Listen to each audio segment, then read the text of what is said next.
Antibiotics के जरिए doctors cure करते हैं। एंटीबायोटिक बैक्टीरिया को मार सकते हैं पर वायरस को नहीं। पर कोरोना वायरस कोविड-19 में अलग बात यह है कि कोई भी ट्रीटमेंट भी इसमें काम नहीं कर पा रहा है। इसका कोई भी इफेक्टिव ट्रीटमेंट नहीं है अभी तक। भविष्य में होगा या नहीं ये हम नहीं बता सकते अभी, पर अभी तक तो नहीं है। कोरोना वायरस एक वायरस से होता है, न कि बैक्टीरिया से होता है, जैसे कि हम लोगों ने अभी जाना। और नॉर्मल सर्दी खांसी जो कि वायरस से ही होता है, उससे कोरोना वायरस अलग इसलिए है क्योंकि ये बहुत जल्दी फैलता है लोगों में। तो अगर इसको हराने की बात करें तो आखिरकार एट दी एंड बॉडी ही अपने इम्यून सिस्टम से वायरस को हटाता है। बाहरी रूप से हम लोग कुछ नहीं कर सकते। जो कर सकता है आपका शरीर कर सकता है, आपका इम्यून सिस्टम ही कर सकता है, जब तक साइंटिस्ट इसका ट्रीटमेंट न निकाल पाए। आपका इम्यून सिस्टम अगर स्ट्रांग हो तो वो सिर्फ कोरोना को ही नहीं बल्कि किसी भी वायरस को हरा देगा। पर यहाँ पर आपके मन में एक और सवाल आ रहा होगा कि क्या होता है अगर ये वायरस किसी इंसान के शरीर में घुस जाए।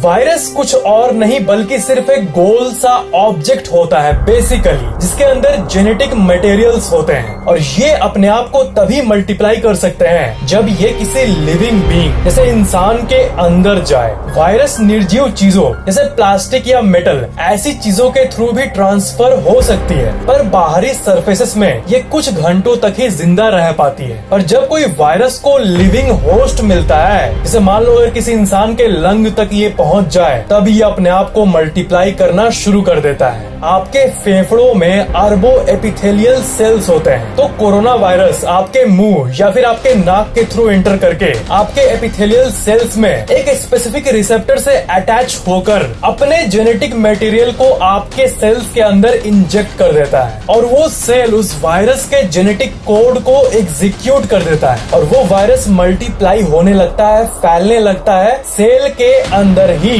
तो जब एक इंसान का सेल ये देखता है कि वायरस फैल रहे हैं, तब वो सेल क्रिटिकल कंडीशन में आ जाता है और अपने आप को सेल्फ डिस्ट्रक्ट कर देता है, अपने आप को मार देता है। फिर वो मल्टीप्लाइड वायरस बिना रुके बाकी सेल्स तक भी पहुंचने लगते हैं और फेफड़ों में मौजूद बाकी सेल्स भी मरने लगते हैं। कुछ दिनों बाद तक ही शरीर के करोड़ों सेल्स इन्फेक्ट हो जाते हैं और अरबों वायरसेस मल्टीप्लाइड हो जाते हैं। पर यहाँ पर सबसे मेन बात यह है और आपको जान लेना चाहिए कि तब एक सोल्जर की एंट्री होती है जिसे कहते हैं आपका इम्यून सिस्टम, यानी आपके बॉडी की रोग प्रतिरोधक सिस्टम। अगर किसी का immune system up to the mark है, हेल्दी है, तो वो सारे वायरसेस को मारकर शरीर के बाहर फेंक देता है। पर जिसका इम्यून सिस्टम उतना स्ट्रांग नहीं है, उनमें वायरसेस हावी हो जाता है और इम्यून सिस्टम अपना पावर लूज करने लगता है और अल्टीमेटली उनकी डेथ हो जाती है। तो इसलिए जिनका इम्यून सिस्टम स्ट्रांग है ना, उनको अगर कोरोना वायरस हो भी गया तो उनको माइल्ड सिम्टम्स यानी हल्का सा सर्दी खांसी आएगा और अपने आप ठीक हो जाएगा। पर जिनका इम्यून सिस्टम है उनको हॉस्पिटल में भी जाना पड़ सकता है, यानी क्रिटिकल केसेस।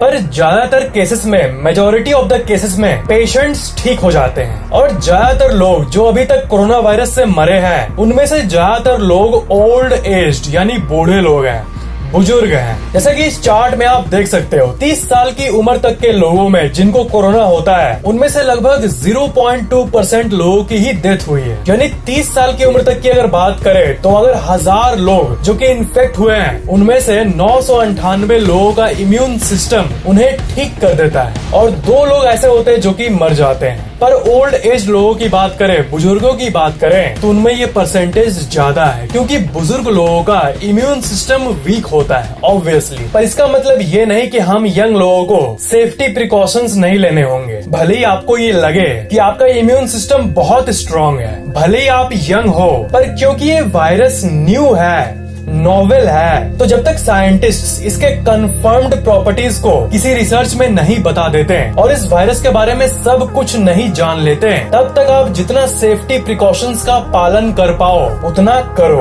एटलीस्ट तब तक करो जब तक इसका कोई इफेक्टिव ट्रीटमेंट न निकले। तो सबसे प्रायोरिटी वाली बात कि कोरोना वायरस से सेफ होने के लिए क्या करें, आप क्या क्या कर सकते हो, क्या क्या पॉसिबल है। सबसे पहली बात, अपने इम्यून सिस्टम को स्ट्रांग रखो। इसका मतलब हरी सब्जियों को खाओ और जंक फूड को छोड़ दो। अपने डाइट पर ध्यान रखो। सबसे कॉमन चीज जो कि आप खा सकते हो वो है सिट्रस फ्रूट, जैसे लेमन, ऑरेंजेस एक्सेट्रा। ये साइंटिफिकली प्रूवन है कि इससे विटामिन सी बढ़ता है और विटामिन सी आपके इम्यून सिस्टम में मौजूद सोल्जर्स, जिन्हें व्हाइट ब्लड सेल WBC भी कहते हैं, उन्हें बढ़ाता है। और जैसा कि मैंने आपको बताया, हरी सब्जियां भी बहुत इम्पोर्टेंट है।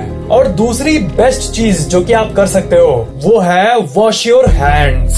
सुनने में बहुत कॉमन लगे, पर ये one of the best things है जो कि आप कर सकते हो। आप किसी भी साबुन का यूज कर सकते हो। साबुन का यूज करने से क्या होता है ये देखो। कोरोना वायरस एक लेयर ऑफ फैट से घिरा रहता है, ठीक है। साबुन उस लेयर ऑफ फैट को ब्रेक कर देता है और उससे उस वायरस का पावर खत्म हो जाता है, और वहाँ होते हुए भी वो आपको इन्फेक्ट नहीं कर पाता है और मर जाता है। और सोप से हाथ धोने के बाद आपका हैंड स्लिपरी बन जाता है और वायरस आपके हाथ से चले जाते हैं। तीसरा चीज है सोशल डिस्टेंसिंग, जो कि बहुत लोगों के लिए बहुत हार्ड होगा। मतलब घर से बाहर नहीं निकलना, पर ये एक्चुअली बहुत जरूरी है ताकि लोग इन्फेक्ट ना हो, या फिर जिनको इन्फेक्शन है उससे आप तक नहीं आए और इन्फेक्शन कम से कम लोगों तक फैले। सभी देशों की गवर्नमेंट भी सबसे ज्यादा इसी पर ध्यान दे रही है, इसलिए इनका पालन करना बहुत जरूरी है। और हम लोग अगर शॉर्ट टर्म में देखें तो ये बहुत मुश्किल है, बाहर ना निकलना, सोशल डिस्टेंसिंग, पर लॉन्ग टर्म में देखें तो ये दुनिया के लिए बहुत फायदेमंद साबित होगा।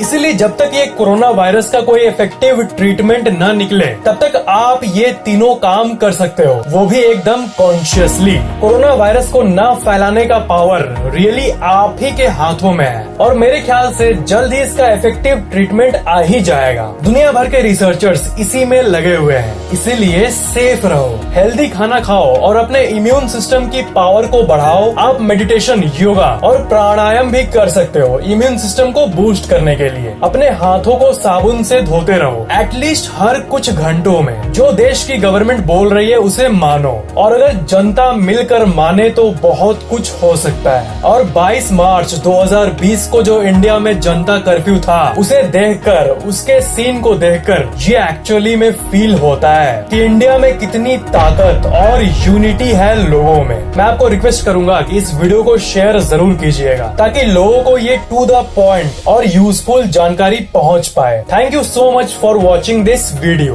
Take care.